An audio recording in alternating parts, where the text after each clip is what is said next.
बड़े महापुरुषों ने सेवा सुख के लिए अपने सर्वस्व का समर्पण कर दिया।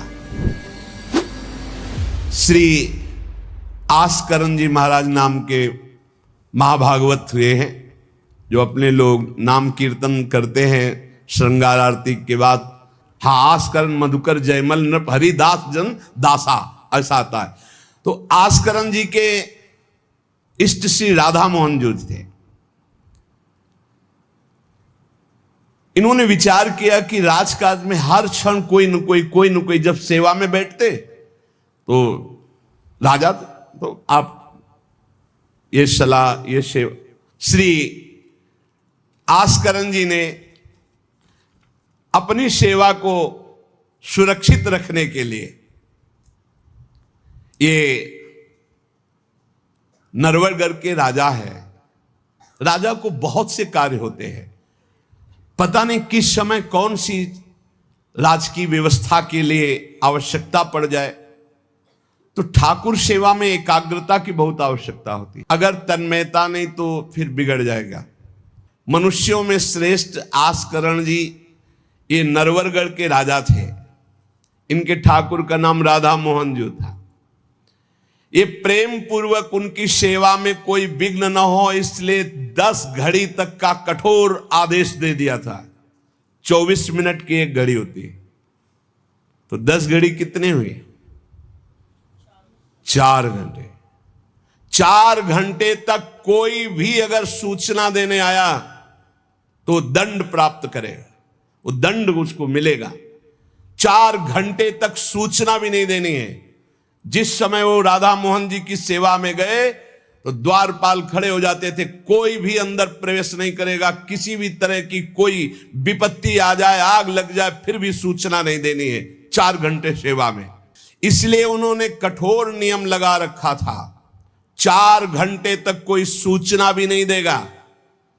और आप मंदिर में राधा मोहन जी को 4 घंटे स्नान कराना, श्रृंगार कराना, आरती करना, फिर आरती करके भोग आदि सब करके फिर दंडवत करना। दंडवत के बाद जब प्रसाद चरणामृत लेकर उठते तब कोई बात हो तो बता सकते हैं। वो भी बात जब श्री जी की चिक डालकर बाहर निकले, उस समय द्वार पर चौकीदार बहुत सावधानी से कोई भीतर न जाने पावे। देखो, महापुरुषों से हमको शिक्षा मिलती कि हम कैसे ठाकुर सेवा करें। ठाकुर जुगल किशोर हमारे, इनकी सेवा हम कैसे करते हैं। आप 4 घंटे एकाग्रचित होकर केवल सेवा में ही डूबे, बड़ा सुख मिलता है। भक्तों के नेत्र अलग होते हैं तो प्रभु उनका रसास्वादन भी अलग ही करवाते हैं। एक बार क्या हुआ, आवश्यक कार्य से नरवरगढ़ में दिल्ली के बादशाह का आगमन हो गया। बादशाह जो सैकड़ों राजाओं के ऊपर होता था, और ये नरवरगढ़ के राजा थे। उसने आज्ञा करी, जाओ आस्करण जी को हमारे सामने जल्दी लिवा करके लाओ। और आस्करण जी का नियम था, राधा मोहन जी के मंदिर में गए तो सख्त आदेश, कोई सूचना नहीं पहुंचाएगा। सब आस्करण जी के जो रक्षक थे उन्होंने मना कर दिया, नहीं महाराज, ये आपकी सूचना भी नहीं पहुंच सकती, 4 घंटे आ ही नहीं सकते आस्करण जी। उसको बहुत क्रोध आया, बादशाह हो, मैं आदेश कर रहा हूं, एक छोटे राजा के सेवक हमें जवाब दे रहे। बादशाह ने आज्ञा का उल्लंघन, इससे बड़ा क्रोध हुआ और उसने बड़ी सेना बुलवा ली और सेनापति को आदेश किया कि जाओ बोल दो, नगर का नाश करवाना चाहते हो या हमारी आज्ञा का पालन करना चाहते हो। तुरंत आस्करण को भेजो, अन्यथा पूरी सेना बलात् नगर को नष्ट कर देगी और जबरदस्ती आस्करण को बंदी बना लिया जाएगा। बादशाह का आदेश, देखो परीक्षा होती। जब ये आदेश हुआ, सेनापति आया, निज दूतों से जो अंगरक्षक द्वारपाल, उनसे कहा, सबने कोई उत्तर नहीं दिया। 4 घंटे तक हम अपने राजा को सूचना भी नहीं दे सकते। जो तुम्हें करना हो करो। यह बड़ी बात है। बादशाह का हुक्म, बादशाह के सेनापति का हुक्म, सेवा में विघ्न ना पड़ जाए इसलिए कठोर नियम लिया था। पर सबके हृदय में घबराहट थी कि अब क्या होगा जब बादशाह नाराज हो गया, सेना आ गई, सेनापति आ गए, अब क्या होगा। सेनापति ने बादशाह से कहा कि अब क्या हुक्म है। वहां से मना हो गया है। आपकी आज्ञा का उल्लंघन, हमारी आज्ञा का उल्लंघन, हमारा भय दिखाना सब व्यर्थ चला गया। बादशाह ये बड़ा आश्चर्य हुआ कि ये आस्करन जी के पास सूचना ही नहीं पहुंचाई जा रही और हमारे भय का इसके ऊपर कोई असर नहीं। पर आस्करन जी बहुत साधु प्रकृति के हैं, बड़े प्रियजन हैं। आक्रमण करना तो उचित नहीं, मैं स्वयं जाकर के देखूं क्या बात है। राजा थोड़ा भाव से युक्त हुआ, नहीं तो रजोगुण में फिर ऐसा भाव कहां होता है। पर आस्करन जी की भक्ति का प्रभाव कि उसके ये देखूं चल के आखिरकार है क्या। बादशाह स्वयं आया। राजकर्मचारी अब विचार में पड़ गए कि बादशाह को कैसे रोका जा सकता है। सब जितने उनके अंगरक्षक सबको रोक दिया। ये बड़ी बात है। यह है भगवान की आराधना का बल।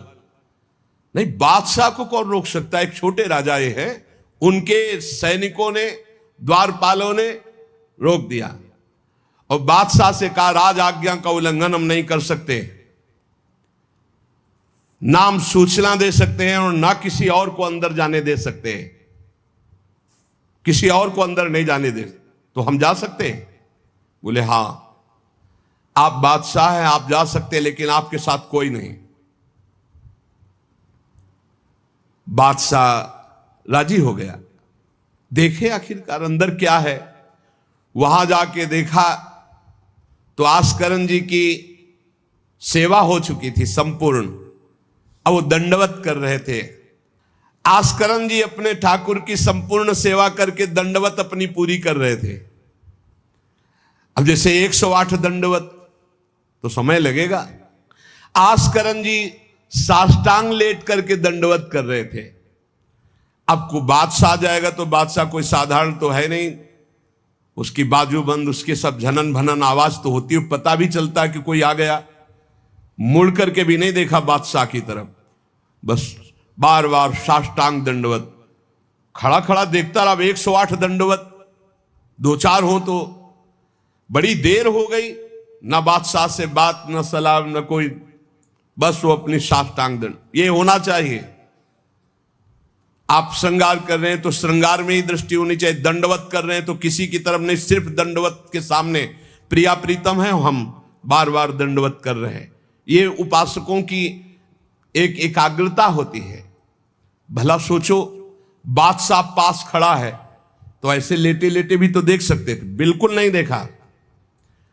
राजा को, बादशाह को बड़ा आवेश आया कि इतनी देर से मैं खड़ा हूं, पहले तो वहीं सब नाना करते रहे, इतनी देर से खड़ा हूं, ना कोई प्रणाम, ना नमस्कार, ना हमारी तरफ देख रहा है, क्या है।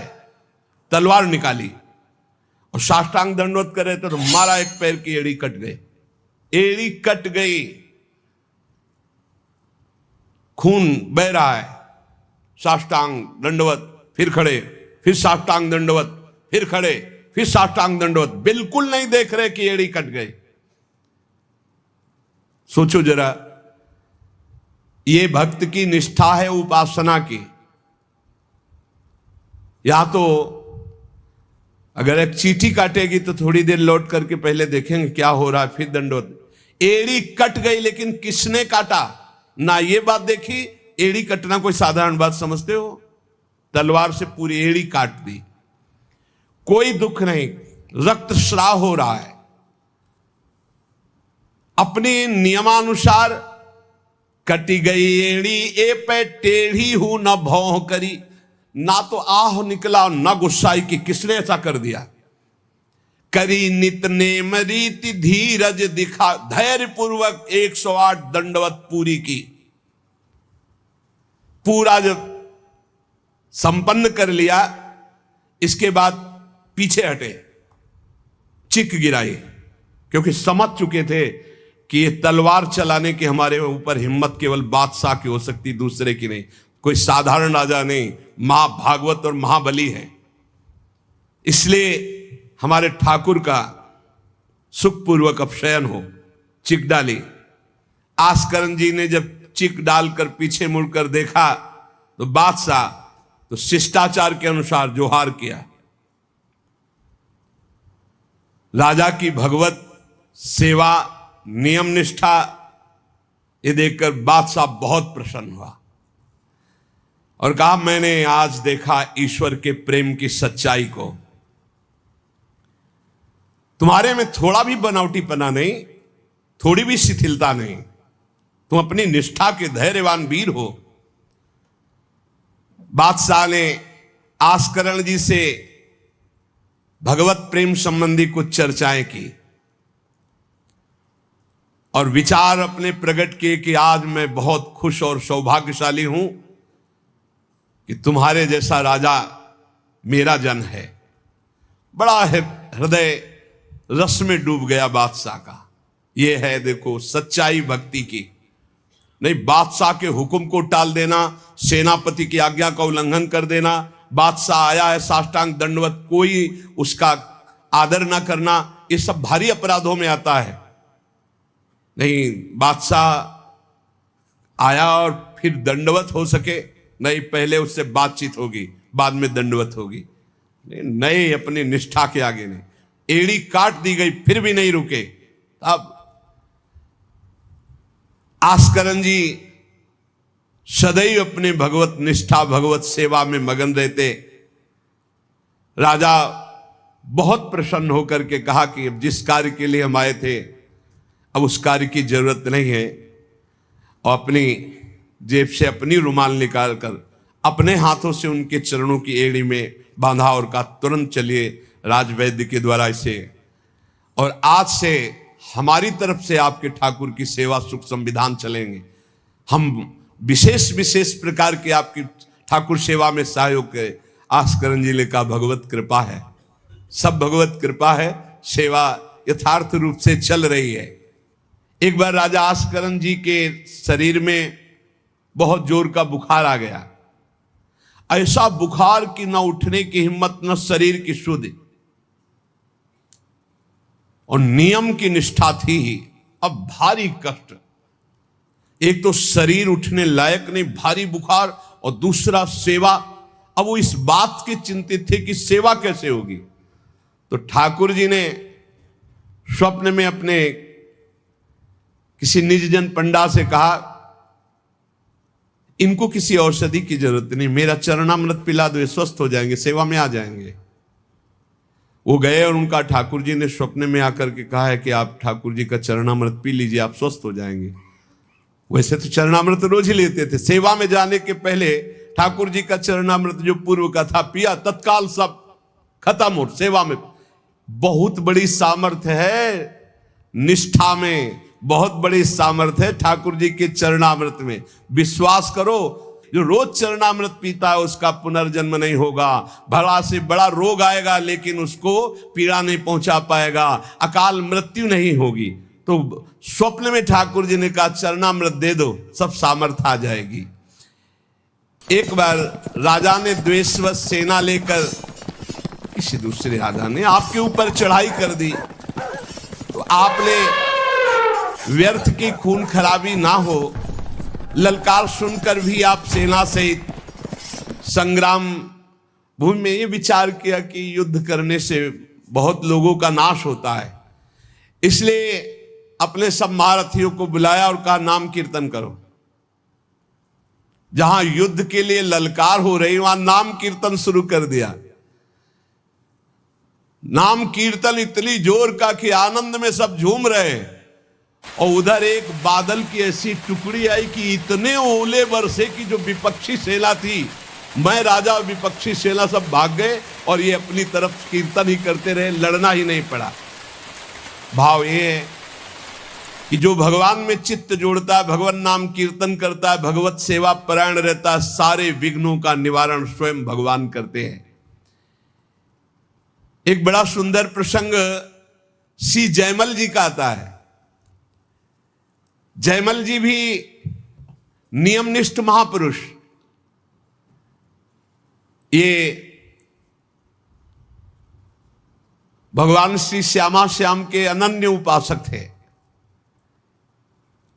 हरिवंश महाप्रभु के निज जनों में इनका भी नाम आता है, जयमल जी का। इनके हृदय में जैसे आस्करण जी की निष्ठा थी, उस वैसी निष्ठा थी सेवा की। इन्होंने भी 10 घड़ी तक किसी भी तरह की कोई सूचना, किसी भी तरह का कोई कार्य हमसे नहीं बताया जाएगा। और इन्होंने तो स्पष्ट आदेश कर दिया। तो वहां तो आदेश था केवल आस्करण जी का, यहां आदेश था जो बताने आएगा उसकी गर्दन उतार लेंगे। यहां तो और कठोर था। जयमल सिंह जी, वैसे इनका पहले निवास मेड़ते में था और ये बड़े अनुरागी प्रिया प्रीतम के, इनको प्रिया प्रीतम की सेवा में थोड़ा भी विघ्न बर्दाश्त नहीं था। ये नियम निष्ठा कि मंदिर में कोई भी जब सेवा में जयमल जी हो आ नहीं सकता, आ गया तो उसकी गर्दन बचेगी नहीं। एक कठोर नियम लगा दिया था निर्विघ्न सेवा के लिए। सेवा में बहुत बल है प्यारे, सेवा में बहुत बल है। जयमल जी ये नियम लगा लिए थे कि अगर सेवा के समय कोई भी समाचार देने आएगा तो उसे मार डाला जाएगा। इतना कड़ा शासन। और ये बात प्रसिद्ध हो गई थी कि 4 घंटे जयमल जी निकलेंगे नहीं मंदिर से। तो जयमल जी का एक मंडोर का जो राजा था वो भाई लगता था। उसने विचार किया कि बहुत अच्छा 4 घंटे का समय है, जयमल जी के पास सूचना कोई दे नहीं सकता और इस समय आक्रमण किया जाए तो पूरे नगर को कब्जे में कर 4 घंटे का युद्ध, और वो निकलेंगे नहीं और कोई सूचना देने जाएगा तो मार डाला जाएगा। बहुत बढ़िया अवसर है कि पूरे नगर को अपने कब्जे में कर लिया जाए। भारी सेना चारों तरफ से पूरे नगर को घेर लिया गया। अब ये जब सैनिकों से पता चला तो हाहाकार मच गया कि बिना राजा के आदेश के युद्ध कैसे छेड़ दिया जाए। चारों तरफ से शत्रु पक्ष सैनिकों ने घेर लिया है। सबने विचार किया कि आज्ञा हो जाए तो अभी युद्ध हो जाए, पर आज्ञा लेने कौन जाए? जो जाएगा वो मार डाला जाएगा। जयमल जी का आदेश है। अब जयमल जी की माता जी को तैयार किया गया है कि आप जाओगी तो आप पर वो प्रहार नहीं करेंगे और आपकी बात सुन लेंगे। माता जी भी डरती हुई गई, क्योंकि आज्ञा थी कोई नहीं आएगा, अगर जो भी आएगा उसकी गर्दन उतार दी जाएगी, मार डाला जाएगा।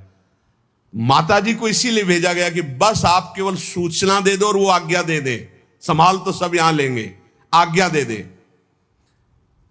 वो गई, जयमल जी ठाकुर जी की श्रृंगार में थे, पीछे से कहा, बेटा शत्रु पक्ष ने पूरे नगर को घेर रखा है, तुम्हारी क्या आज्ञा है? उन्होंने उत्तर दिया, भगवान सब भली करेंगे और आप जाओ। दूसरा शब्द नहीं, भगवान सब भली करेंगे, और इशारा किया।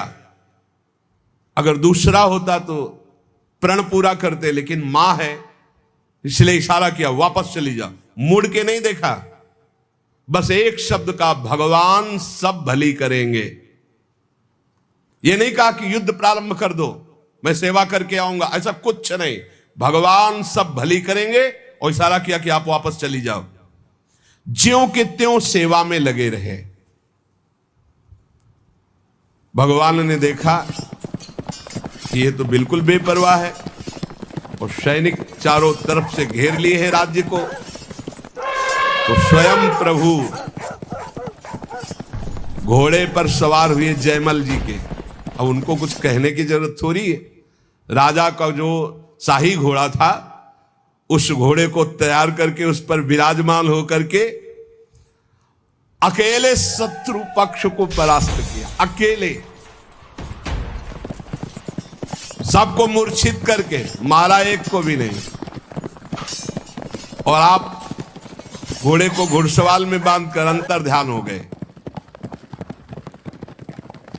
सैनिक देख रहे हैं जो सुरक्षा में है कि कोई आक्रमण नहीं हो रहा, सब शांति है। नजदीक गए तो सब मूर्छित पड़े। उनका जय हो, हमारे महाराज की जय हो गई, शत्रु पक्ष तो मारा गया।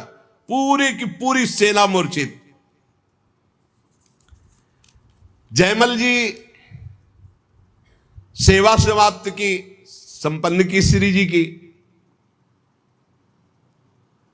और बड़े आवेश में सीधे गए जहां उनका घोड़ा विराजमान रहता था, घुड़सार में। तो घोड़े को देखा तो पसीने से लथपथ और हाँफ रहा था। ऐसा कैसे हो सकता है? घोड़े की सवारी इतनी तीव्र गति से किसने की? इतना हाँफ रहा है, पसीना पसीना हो रहा है। तो जो घोड़ा तैयार करते थे वो साथ में थे जयमल जी के। तो उन्होंने कहा कि प्रभु, घोड़े को तो ले जाते हुए कहीं किसी ने नहीं देखा, पर घोड़े की हालत तो ऐसी जैसे बहुत दौड़ाया गया हो, बहुत मेहनत की गई हो। तो उन्होंने कहा ठीक है, चलो, इस समय विचार करने का विषय नहीं, दूसरे घोड़े को लो। राजाओं के पास कई घोड़े और सैनिक सजाओ, वहां चलो। तो उनका प्रभु वहां जाओ, वहां तो सब मारे गए हैं। किसने मारा? वहां जाकर देखा तो सब सेना घायल और मूर्छित पड़ी थी, जान से कोई एक भी नहीं मरा था। और जो राजा, वो भी घायल।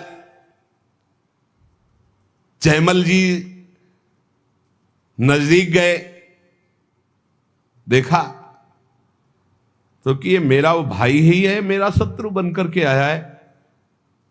तो वो रो के कह रहा था, भाई मुझे नहीं पता था कि तेरा सांवला सिपाही एक ही इतना बलवान है। मैं कभी युद्ध में नहीं आता, मैंने कभी तुम्हारे उस वीर को नहीं देखा।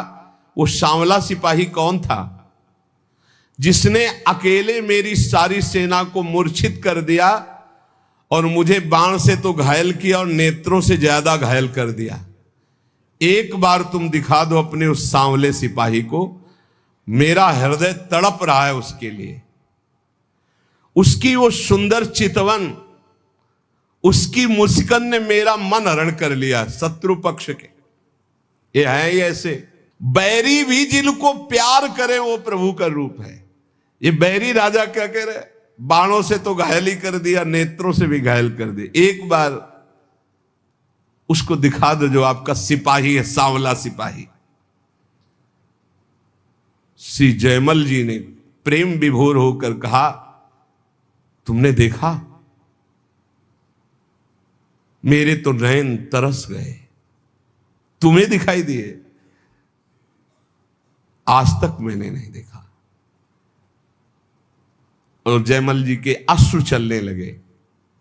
वो समझ गया कि ये सिपाही कोई और नहीं, जयमल जी जिनकी आराधना करते भगवान श्याम सुंदर है। वो अपने भक्त की रक्षा करने के लिए आए। अहो भाग्य, दुश्मनी का भाव ही सही, पर मेरा भाई तो है ना, इस कारण भगवान ने मुझ पर कृपा की कि मुझे दर्शन का सौभाग्य मिला। और जयमल जी के चरणों में प्रणाम किया और कहा, आज के बाद कभी जिंदगी में आपसे वैर का भाव नहीं रखेंगे और आपके उसी सांवल सिपाही के ध्यान में निरंतर हम मगन रहेंगे। नित्य भगवान की सेवा करने की प्रतिज्ञा